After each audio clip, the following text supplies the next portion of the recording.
ॐ अज्ञानतिमिरन्धस्य ज्ञानाञ्जनशलाखया चक्षुरुन्मिलितं येन तस्मै श्रीगुरवे नमः। नमो विष्णुपदाय कृष्णपृष्ठाय भूतले श्रीमते भक्तिवेदांत स्वामिनिति नामिने। नमस्ते सरस्वती देवे गौरवाणी प्रचारिणे निर्विशेषा शून्यवादी पाश्चात्य देश तारिणे। जय जय श्री कृष्ण चैतन्य प्रभु नित्यानंद श्री अद्वैत गदाधर श्रीवासादि गौर भक्त वृंद। हरे कृष्णा कृष्णा कृष्णा हरे हरे, हरे राम राम राम हरे हरे। हरे कृष्णा कृष्णा कृष्णा हरे हरे, हरे राम राम राम हरे हरे। मूकं करोति वाचालं पंगुं लंघयते गिरिं यत्कृपातमहं वन्दे श्रीगुरुं दीनतारिणं परमानन्दमाधवं श्रीचैतन्येश्वरम्।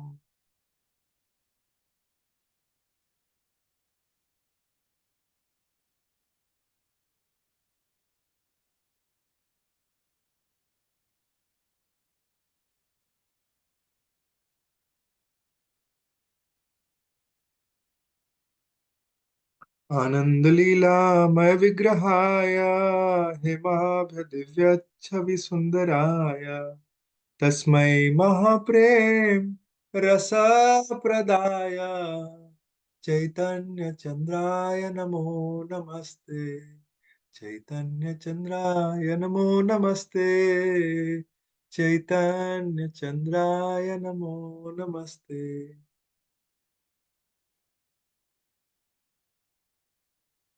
Hare Krishna. Welcome everyone. For those who are online right now and for those who are going to watch the videos, let's get started. We are reading from we are actually studying the Bhagavad Gita, and we are in second chapter. We have covered already till the 11th verse.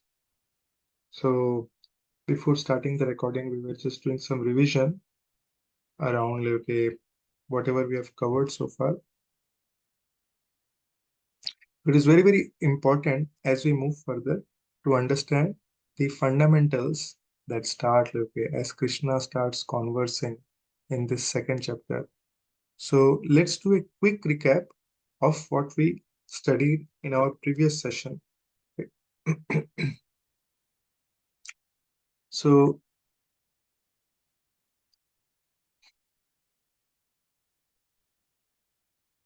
let me go ahead and share my screen.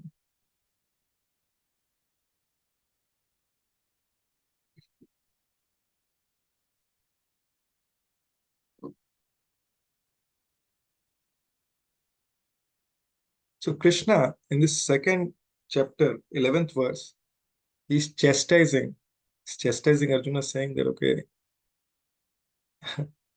the one who is truly wise, he does not mistake the body to be his self. We are talking about this. So Krishna is talking to the soul. So that person who does not understand that his identity is the he who understands this that his body is not the real identity, that person laments neither for the living nor for the dead. Because at all points of time, that soul, Krishna is talking about the soul. The soul is out there. Soul never dies. Okay, and then let us see how we actually understood this particular verse. This was like okay, the verse Shri Bhagavan Vacha Asuchan Anvasocastvam Pragnya Vadamscha Bhashashe Gatatsun Agatusumscha Nanu Shochanti Pandita. You are speaking like a Pandit, but actually you are a fool number one. Krishna is chastising like this. Those who are wise, they lament neither for the living or dead. So that is the conclusion. And now let's look at he's chastising Arjuna and he's telling Arjuna that okay, my dear Arjun, you are talking like a learned man, but you are a fool number one. What is that fool number one? That fool number one is not like materially. Materially, Arjun is very qualified, but when he is talking in this terms, okay, spiritually he is a fool number one because he is thinking in the terms of his bodily. Why? Then who is a learned man? A learned man is a one who knows the difference between the body and the soul. This is a very important point. A learned man, at least theoretically, he knows that okay, what is a body? Body is temporary. Okay, none of us are going to be there after 50, 100 years, right? But the soul is permanent. Okay, so a learned man, he does not lament for the living or the dead because he knows that the living or the dead is the body, but we talked about the soul. Okay, so the soul is eternal. So body gets birth and the body is destined to die. But the soul is not like that. Soul is always living. And the characteristics of soul, Krishna, characteristics of Krishna, it is said is like, okay, Satchit Anand. And like the soul also has a Satchit Anand. Okay? It also has that same quality in a minute particle component. So in this case, Krishna, he is the controller of both. Like, okay? He he is the controller of both, like matter and spirit. Okay, matter means like all the gross components. Okay, and the spirit is basically the spiritual component, the soul. Okay, so that is what we studied so far. Now the next verse. Next verse is Natva evaham jatu nasam natvam neme janhadipa nachaiva na bhavishyamaha sarve vayam atah param. This is another important verse where Krishna is saying, this is just try to hear this very attentively. Krishna is saying, never was there a time when I did not exist. That means I have always existed. Okay. Then he says, nor you, nor all these kings. That means you also existed always. Eternally, you have also been existed. And all these kings who are assembled in the battlefield, they have also existed in the past. And then Krishna says, nor in the future shall any of us cease to be. That means we have been present in the past, we are present now, and will be present in the future also. Okay. But in this verse, Krishna is making a very important point. Okay, what is that point? That okay, as individual souls, you have been present in the past. Okay, and you have, and I have also been present in the past. Okay, and then we are both now here, and in future also we both and all these kings who are assembled, whomever you see here, they will all be there in future. So our individuality will be out there. Okay, we'll be present eternally, and will be individuals. So then Krishna says the most important knowledge. Okay, see, this is something very, very important. We have to understand this. Krishna says, this is the 13th verse. Dehinosmin yatha dehe kaumaram yauvanam jara tatha dehantara praptir dhiras tatrana muhyati. As the embodied soul continuously passes in this body from boyhood to youth to old age. Okay. So this soul, see this one, like, see this picture, like, okay. This person, like, okay, imagine it is like us. And depending on our age, think of like, okay, where we are in the cycle. Okay. So the soul is passing from one body to another. We are that same person, but our body has been changing. Okay. Our body in our childhood was different. Okay. Our body in our youth was different. We now have a different body. Our body is slightly, as you see, like, okay, as we grow old, our body starts deteriorating. Okay, in our youth, what happens is like as we grow from childhood to youth, our body is changing and we are becoming more stronger. Okay, after the youth, like as we get into the old age, then our body starts getting weaker. And then what happens? The soul similarly, just like okay, the soul is the same and the body keeps changing. Similarly, at the at the time of death of the body, the soul passes into another body. Okay. And a sober person, dhira, dhira is the word. A sober person is not bewildered by such a change.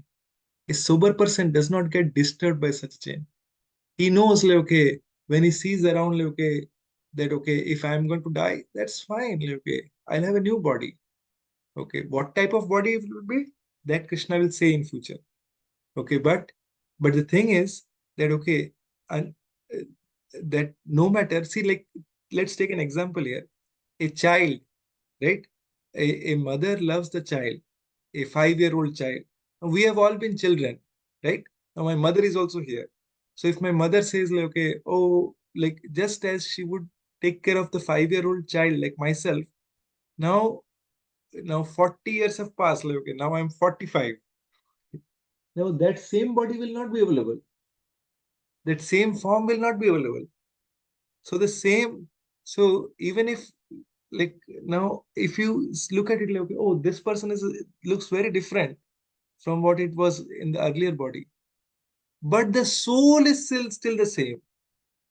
Okay, that same soul has been traversing through all the bodily changes, and now at the time of death, what will happen is this soul will move out of the body and move into another body. Okay, and one who understands this, one who is a dhira, one who is a sober person, that person is not disturbed, is not bewildered by such a change. Death has to come, okay, let it come.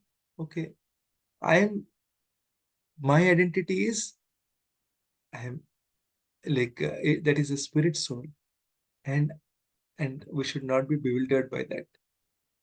So the real question is, who who are we then? If the sober person is not bewildered by the change, then who are we? Okay, so one of this scientist here, the scientist, his name is Dr. Henry Monson. He's a professor of anatomy in this Illinois College of Medicine. What does he say? He says that, this body has this different minerals. Okay, it has calcium, it has phosphate, it has potassium, sulfur, sodium, magnesium, and whatnot, iron, copper, iodine. Okay, so technically, if you take all these things, okay, with whatever the body contains, the body's price tag becomes, if it is only minerals, then it is worth 110 rupees.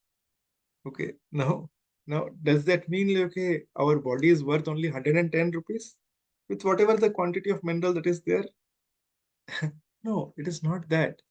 That is not the only thing. So if we, if is this good enough, like, okay, for our identification? No, there is more to it. And what is that? What is that more thing, like, what exactly constitute this? So then we have to understand, see, from a material point of view, like, we are actually bodies made up of matter. Okay, we have all this panchabhuta.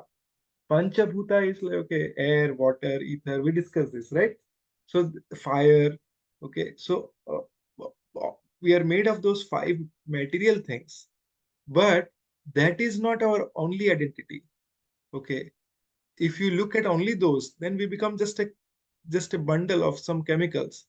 But all of these things are finished at the time of death. Okay, then what are we? Okay, if we understand this, there is that it is not just about the flesh and bones. Okay, it is, we are spirit souls. We are encaged in this body. This point is very, very important. We have to understand that our real identity is that, okay, we are spirit soul. We are just part of this body. See, whatever characteristics that we are bringing, see, someone has a tendency to get angry. Ah! Okay, someone is, like, very submissive. Someone is very greedy. Okay, someone is very lusty. Okay, someone may have, like, okay, some behavioral traits.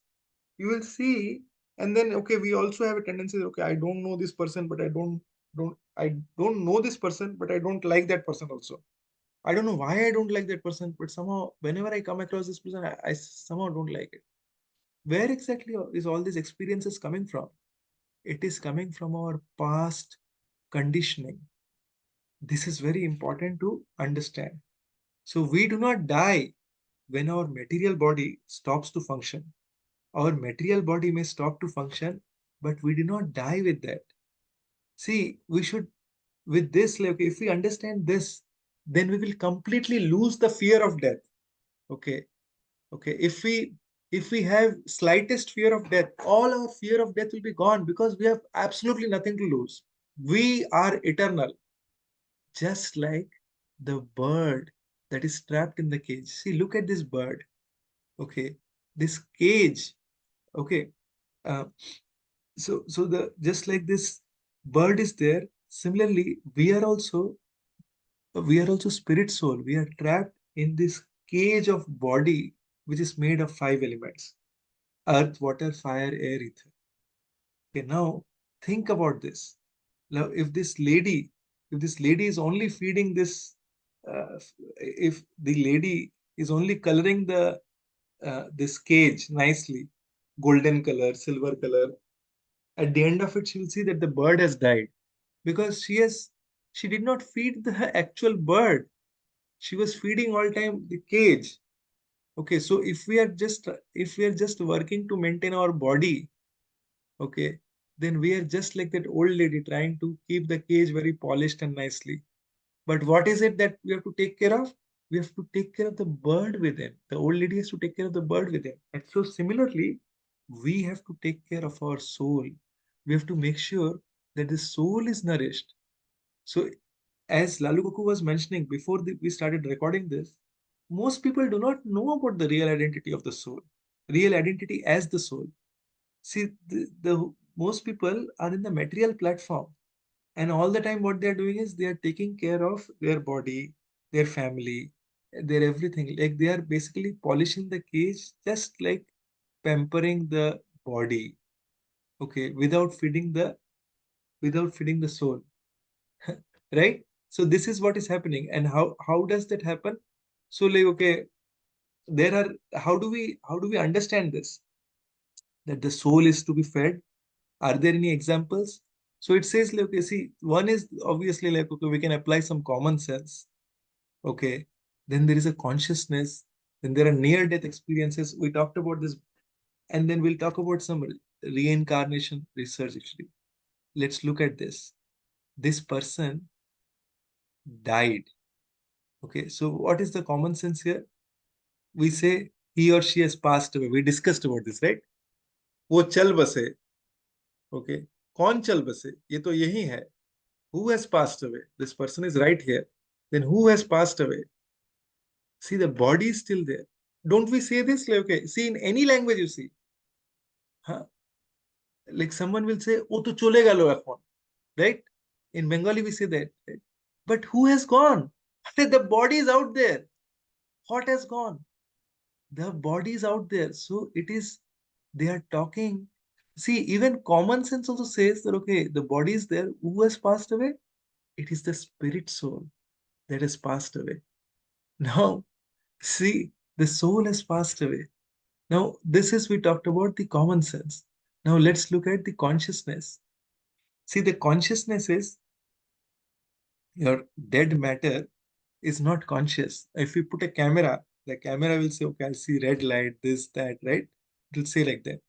But if you look at, if we look at it, like, okay, if a living being looks at it, looks at that pathway, then in that case they will see, okay, oh, I used to walk through this lanes. I remember my old times, right? That brings out our memories, right? So as as living beings, we are conscious. When we look at something, right? It reminds that we capture that picture. Like, okay, we are aware, we are thinking, we are we have some intentions actually. So we have these are the parts of like, okay, consciousness. Like, okay, being aware, thinking, feeling, willing, intentionality. These are the parts of the consciousness. Now let's look at near death experiences. Okay, now near death experience, I briefly touched upon some examples in our previous session. So this is a very, very important topic actually. So many people, like, okay, if you look in America, like 11 to 14% of the people of the average American population who are healthy, and who are physically and mentally healthy, they have had this out of body experience. You can Google this actually, OBE, out of body experiences. So, and how do we know like what kind of out of body experiences? So there are people who feel like, okay, they have gone outside of their body. So this is a surgeon. See, this person is not a Krishna conscious person actually. This is a surgeon, lady actually, Dr. Bigelow. She has done her research on this eternal soul actually, and she's saying, okay, there are so many books that are written. Oh, see, out of body experiences, tons of books available. So one can read through this to know that okay, oh, science is also telling about this. Now, see, material world, this information is available. Okay, and Krishna has already given us this. Okay, millions of years back to sun god, and like 5,000 years back, Bhagavad Gita was retold to Arjun. Think about this. What kind of rich thing we have access to, and and how do we know this? Like, okay, so what is the research that is done? There are millions of there are so think about this. Like there are hundreds and thousands of cases and millions of souls like, who may have not even told about what they have experienced. So there are this is one of the professor of psychiatry at University of Virginia, Ian Stevenson. He has only investigated like 3,000 cases of spontaneous reincarnation memories. Okay, this is what science is giving us. Okay, now in this case, what are we? And on that, like, okay, on reincarnation also, if you see, there are so many books available. Okay, there is these are not Krishna conscious people. See, once again, I'm telling, and these people are researching it from the science perspective. They are finding that okay, how much invaluable this information is. And in this reincarnation thing, like I was telling about the phobias, right? Sometimes if a person in his past life, like, okay, had some kind of had a death because of some reason, okay, that becomes a phobia in their this life. So how do we understand that? So let's say, like, okay, if a person died out of drowning in their previous life, in this life they're afraid of water. Ah, I don't want to go near water. So see, just analyze. We may also have some phobias, and some other person in our family or friend group, like, okay, they may not have that phobia. They may have a different phobia. How is it like? Have you ever thought about it? Like, okay, how is it that okay, they are all able to do it, but whenever I look at it, I have a different perspective. This is the reason. This is how like, okay, the soul, the subtle body captures those imprints of like what we have had from our past experiences. We may not have had any experience in this life, but it captures the experiences that we have been carrying. Okay, if someone in our past life would have been killed by stabbing, then they would be very much afraid of like, okay, bladed weapons, okay, like a knife or something. Very afraid of seeing that. If someone would have been died out of shooting, then they would be very afraid of firearms. Okay, if they see a pistol or something, they'll be very afraid of it. Oh, pistol. Okay, so these are the kind of things. Now look at this. Look at these are two twins. Okay, even though there is a there are twins, but see, actually, if you genetically see, they are physically born by splitting of a single egg. They may be genetic. They may have the same genetic material. Okay, but there is a striking contrast between the temperaments in this group itself. Like we have two twin sisters. Okay, in Gauranga Kuthi, this English group. Okay, so there the difference is in their temperament is because they are two different souls. They reincarnated in two different bodies that are genetically identical. So from a matter perspective, they are identical in genetically, but from a soul perspective, they are two different individual souls. Make sense so far? So so let's see another case of a this is about a case study about a done by Dr. Ian Stevenson of a Indian lady, Shukla Gupta, okay, who could remember her past life. Now just listen to this very, very carefully. Think, see, this person is one who remembered her past life. She was when this lady was more than 5 years old, a little more than 5 years old. So this Sri Sengupta and five other members of his family, they went to this Bhatpara. So this lady, what she did is like she brought them straight to her father-in-law's uh, place actually. Okay, who was the father-in-law of her previous life. Okay, this small 5 year old, okay, she took the entire five members of her existing family to her previous life, and then she identified them. She told, okay, this is my previous lifetime's house. Okay, this is my mother-in-law, this is my brother-in-law, this is my husband, daughter, and then okay, this is the name of the person, her husband. Okay, she's identifying. Okay, and this is their nickname as well as the real names of her brother-in-law. Okay, she's telling like, okay, this is what it is. So can you imagine? Okay, this they actually put everything. So not just these people, but like okay, different scientists. Like okay, they also came back. Like okay, Benjamin Franklin, John Adams. Like okay, Socrates. Okay, they have done their research, and these scientists are telling this. What is the advantage of this then? Okay, what kind of how does this really benefit us? Okay, from knowing. See, this can create a universal brotherhood. See, right now we are just thinking like, okay, what is dividing us? Many times like okay, we are thinking okay, Hindu Muslim. Like, oh, this is what Hindu has done. This is what Muslim has done. Okay, there is fights. There is racial discrimination everywhere. Okay, then there is rich and poor. Like, okay, at a material level, at an economic level, there is disparity between bodies. Okay, someone is very under impoverished, and another person is like okay, in a very good condition. So this becomes more like a dividing factor. But see, if you look at it that way, the soul, understanding the soul, concept of soul can bring an bring a universal brotherhood. Even there is educated versus illiterate. We are very proud of our knowledge. And an uneducated person, okay, we look at it like they are just illiterate, right? And then there is obviously like beautiful versus the ugly persons. Okay, someone is very proud of their beauty, okay, and the other person is ill. So this is a bodily consciousness. However, if we look at from a soul consciousness, so we can see that okay, there are different people, European, Chinese, like okay, belong to different color backgrounds. All this we can see, but then we can understand that this all of them have they are coming for a higher cause, and they are actually spirit souls. Okay, we are not the superficial bodies, but we are the spirit souls, just like the driver is different from the car. See, now think about this. Like, okay, if you look at it, like if you have a car, okay, which is more important, the car or the driver? Anyone can say that?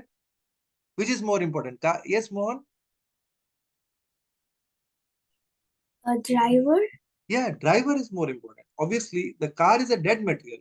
Okay, car is a matter. Okay, the driver is the living force. So the living force is the most important. If we are not paying attention on that living force, if we are not feeding the driver, just putting gas in the car, so the driver will not live. The driver cannot drive the car.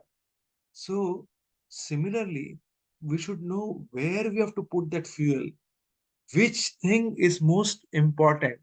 If we understand what is more important, where we have to put our entire focus on, then we can we can make the most of the life that we have got.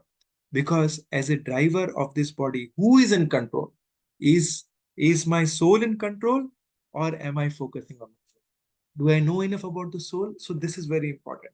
So then it comes to like, okay, let's say this person, like this greedy person, he says like, okay, I have put so much, like $100 million on this, so even my son cannot touch this money. Okay, whether I am behind bars or moving around in my cars, I am not worried. It's all my money. What is this? It's just a bodily consciousness. But look at this other person. Look at the cows. Cow is not even human being.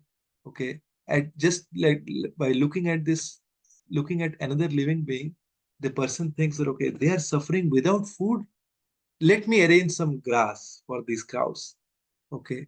Every living being is like my brother and sister. See, looking at the grass. Now, Lalu Kaku was trying to do some preaching. Preaching doesn't mean that okay, we have to reach human beings. Are if we are chanting near a plant, that plant is getting benefited. If we are chanting near grass, so many millions of souls, grass, they are getting benefited. Can you imagine? We Prabhupada is saying, just do this chanting by chanting. Like, okay, Prabhupada started this mission, and Prabhupada said the all auspiciousness can be spread by chanting. Harer Nam, Harer Nameva Kevalam, Kalau Nasteva Nasteva Nasteva Gatira. So this person thinks like, okay, every living being is just like my brother and sister. Every creature deserves to live. If I can preach to a few rich men of my country, I will teach them the culture of sharing all resources of the supreme intelligence among all his creatures. So there will be no poverty in the country. No matter whom, everyone may not have the same capacity. See, like His Holiness Bhakti Purushottam Maharaj is very recently coming here. He once said this, like, okay, we can preach to a tree. We don't need to be an expert. Okay, we can just chant there. Just by chanting near a tree, we are preaching to the tree. That's it. Because the tree also has a soul. If we are just holding an ant, we can preach to the ant by chanting. Is it so difficult? It's not at all difficult. We can put the cockroach outside, but while putting the cockroach outside, we can just chant Hare Krishna, Hare Krishna, Krishna Krishna, Hare Hare Ram, Hare Ram, Ram Ram. Understanding that okay, right now I am fortunate that I am in this human body, but I was also in this position. I can be next body can be this. Let me give this ant. Let me give this cockroach. Let me give this dog. Let me give this tree the opportunity to hear this Mahamantra. And when we approach it with this that compassion, then Krishna's mercy will be on us. So, so the Vedic wisdom, okay, it comes back to that same question which we covered, like why am I suffering? Okay, what is the goal of this life? Okay, and see, like, okay, if we have this spiritual understanding, see this, uh, this is a Bhagavatam, sorry, this is a Bhagavad Gita verse, like, okay. What it says is, you are the soul, your body is just like a shirt. Now, as we talked about this multiple times, but just like we keep changing the dresses, right? We change dress every day, right? Similarly, the soul is also changing bodies. We keep changing the dress every day. Similarly, the soul will also be changing the body. Now, is that too bad? We like changing new dress. Like Nandini Priya Mataji, she's not here today, but she was saying that, okay, I like to wear new dresses. Okay, so think about it. Like, okay, so it is so important, like, okay, to understand what is there to be fearing. Okay, as a person puts on new dresses, gives up the old ones, the soul similarly accepts new material bodies, giving up the old and useless ones. Okay, if a body has become useless, then the soul gives up that and takes up new body. So, so it is so wonderful actually. And then we talked in our last session that the soul, when it leaves the body, it leaves the gross body behind and is taken into another womb based on the quality of desires it's that is stored in the subtle body at the time of death. It carries with it the desires. So what we are desiring is very important. And what creates desires? Association creates the desires. The kind of association that we are in. Think about it. When we started a new venture in our life, we would have been in association of those people who are doing something of that nature. Okay, so if we whether we start a new venture or uh, whether we are inspired to do something, whether we are inspired to buy something, all this, like, okay, many a times, like, okay, a seed of it is planted from the association that we carry. So it is very, very important to be in the right kind of devotee association. So think about this person. Okay, this person is the same person. He is moving from one vehicle to another. Okay, like in my, I remember in Bhavnagar, I used to travel in bicycle, like in my school days. Then I had a moped. I would travel by that. Then I would also drive in scooter, my father's scooter. And then, like, okay, when I learned to drive, then I would driving a vehicle. So similarly, if you see this person, it's the same person. He's moving from one vehicle to another. See, these examples, if they stick on our mind, it leaves such a deep impression, right? So that is why I wanted to cover this graphically so that we all not only understand, but it leaves a deeper impression on our mind to understand that, okay, how important it is to know that, okay, we are spirit soul. It is not just a theory, it is so much practical. Krishna is giving such scientific knowledge. Think about it. Okay, so similarly, the spirit soul, like just like this person was moving from one vehicle to another, just as I was giving, so similarly, the spirit soul also moves from one body to another. That person, that spirit soul could become animals. They could land into like lower animal, lower creatures, or that person could become a demigod also from one body to another. Okay, so on what basis is the assignment of the next body to done? Next body done. So here Krishna is saying in the 8th chapter of the Bhagavad Gita, very, very crystal clear, Krishna is saying, Yam yam vapi smaran bhavan, yajate ante kalevaram, tam tam evaiti kaunteya, sada tad bhav bhavitah. Such a beautiful thing Krishna is saying. And what does that mean? It means whatever state of being, oh Arjun, oh my dear boy Arjun, oh my dear friend Arjun, whatever state of being one remembers when he quits his body, oh son of Kunti, that state he will attain without fail. So whatever we are remembering at the time of death, that state we will attain without fail. Ah, so that is the final test. How much we are what we are doing in our final exam, that will tell. And what is the final exam? Death is the final exam. So we understand, so we accept one body after quitting another, depending on what? Depending on the desires in the mind and our good or bad karma. What desires are we carrying and what is our karma? Depending on that, we accept one body after quitting another. Now, is the body in our control? No, it is not in our control. We don't pick and choose. Oh no no, you know what? Like I don't like that body. Like just like we are sometimes choosy about food, right? But this is not like that. We actually uh, are we just like we are not choosy about what body we, but like we are being assigned that body depending on the desires in the mind and depending on the good or bad karma. So that is the nature. Okay, and then let's look at this law of karma. How does that happen? It is very simple. As you sow, so shall you reap. Okay. So Newton's third law has been derived from Bhagavad Gita. Every action has an equal and corresponding reaction. So think about this. Like, okay, whatever seed that we will put, right, that plant will only come out. If you cannot put an orchid seed and expect like a mangoes to come out of that. Okay. So whatever seed we'll put, that only will come out. So similarly, whatever actions we are doing, I mean, the reactions will be also coming accordingly. Okay. So let's look at the types of karma. One type of karma is instantaneous. Okay. So look at this person. Okay. He he slaps this guy and instantly he gets another punch on the other face. Okay. Sometimes it happens, right? Okay. If we are screaming at one person, okay, suddenly we get a scream on the other side. Ref Reaction comes immediately. Okay, then we think, okay, why did I do that thing? Okay, now this is instantaneous. Now look at this other person. He's smoking. Okay, at this point of time, he's enjoying smoking, but very soon he may end up with liver cirrhosis or like okay, lung cancer. That's the nature. Okay, then other one is delayed one.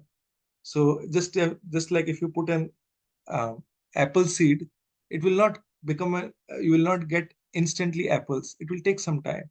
So some of those karmas are delayed, like, okay, in terms of its reactions.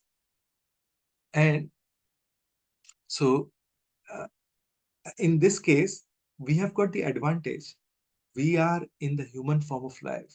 We have got a developed intelligence to discriminate and lead responsible lives. We have got very, very developed intelligence. So in this with these developed intelligence to discriminate, Okay, we can pick and choose. We have options. Okay, so should we lead a life full of material desires, or should we lead a life as ordained by Krishna? See, here in this context, it becomes very essential that, okay, there is uh, Sura and Asura. Sura means those persons who listen to the words by God, and Asura means those people who do not listen to the words of God. Okay, in terms of like, okay, Sura means like, okay, the demigods, okay, or those people who are very obedient to the God's laws, and Asura means those people who are not at all, who do not listen to God. So if one engages in sinful activities, then in that case, that is the other path actually. What are those kinds of sinful activities? We talked about this already. So they are meat eating. Okay. If one engages in meat eating, or one is into what? Is into intoxication. Okay. Okay. They're sinful thing actually. So another is gambling. Okay. And the fourth one is illicit sex.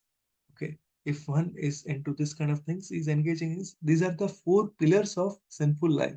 If one is engaging into this, okay, then they are getting degraded. And what happens? So if one ignores, okay, just give me one moment.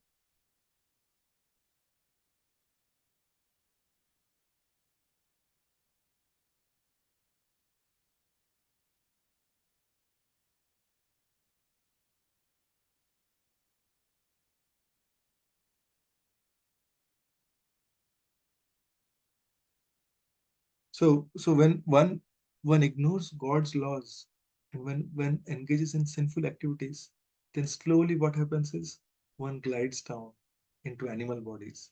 When one has a sinful life, okay, then what is that? What does it mean? Okay, they enter into that cycle of repeated birth and death.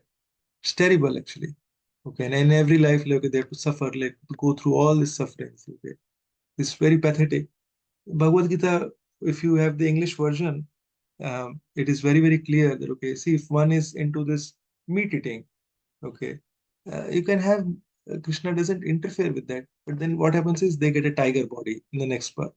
If one is into a lot of sleeping, okay, if one sleeps a lot, then they are getting ready for a body of a bear, animal body in the next life.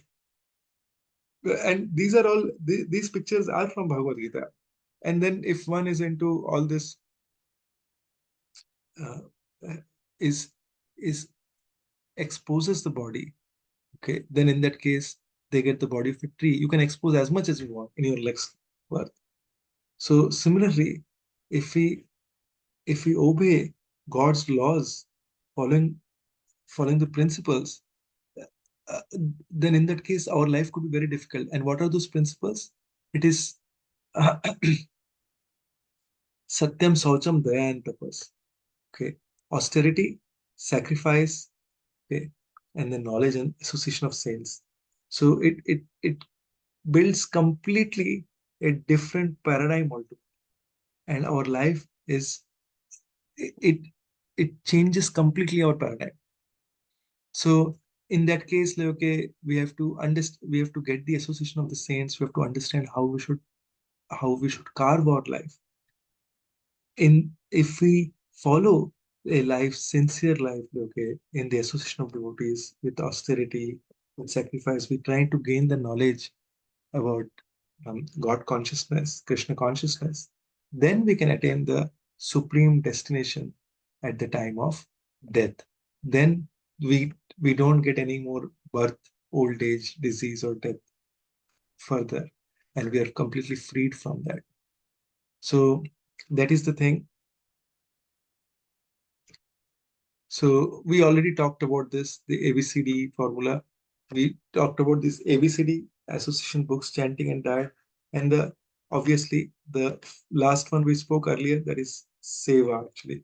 Doing some seva actually. When we serve, like, the the pure devotees, when we serve in the mission of Lord Chaitanya, when we serve by the instructions given by Srila Prabhupada, when we try to serve the Guru Parampara, That's there, the disciples of Srila Prabhupada. When we try to serve the servants of the disciples of Srila Prabhupada, then what happens is we are serving the parampara in a way and to whatever our capacities. By doing that, okay, we will definitely advance. I'm not going into ABCD because I discussed about it already, but this was very important. And here in this in one of the purports in the 16th chapter, Srila Prabhupada says, the man who has escaped these three gates of hell, what are those? Lust, anger, and greed. O son of Kunti, uh, perf- performs acts conducive to self-realization and thus gradually attains the supreme destination. Krishna is saying this to Arjuna. So, if we take to this path of Krishna consciousness sincerely, the supreme destination is guaranteed. Okay. It's just a matter of time. Okay. As we are in this body, we serve. As we are out of this body, we serve. It's as simple as that. So, um, so in Bhagavad Gita 8th chapter, Krishna is saying, after attaining me, the great souls who are yogis in devotion never return to this temporary world, which is full of miseries because they have attained the highest perfection. Now, if you get khichdi, if you get biryani, you will not like to go for khichdi. So anyways, like, okay, in this uh, in this world that is classified as dukha laya shashvatam, the spiritual world is vaikuntha, where there is absolutely no anxiety and it is full of joy. Okay, so when someone attains the spiritual world, then he does not come back into this material world. um, and so we spoke about this. um, we spoke about this like the text 13 where Lord Krishna is telling about the changing dresses, uh, as at the time of death, the body is changed but the soul remains the same, but a learned man is not bewildered at the time of death. Okay, so this is very very important, so that like, okay, we when we deeply understand it, when we try to think about this, we will definitely get realizations through this. As we are thinking through whatever we are hearing, we will hear, and if we hear regularly, we try to hear, sometimes like we try to hear the same things, we try to put that point deeper and deeper in our heart. So so in short, Krishna is telling Arjuna through this that, okay, oh Arjun, you should not lament for Bhishma or Drona's body change, as they will get nice body based on their current activities. Okay. Moving further,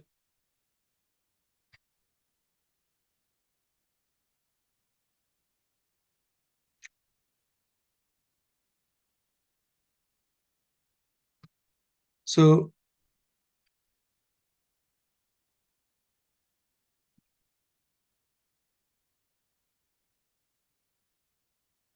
so the next one is the um, verse 2.16 actually. So in this, like, okay, I think what we will do is we'll stop here because I just wanted to make sure that, okay, if we have any questions, so I'll not go into 2.16. But so far, if there is any question, we'll stop here. Um, Shrimad Bhagavad Gita ki jai, Jagat Guru Srila Prabhupada ki jai. Because I want to make sure that, okay, although like I have not covered many new topics, but I wanted to touch upon the older topics in a deeper way so that we don't get too much information. We are able to digest whatever information we're getting, and we're able to think about it. So, does anyone have any questions or comments? I can go ahead and stop the recording, and then like if there are any question answers, then we can take that.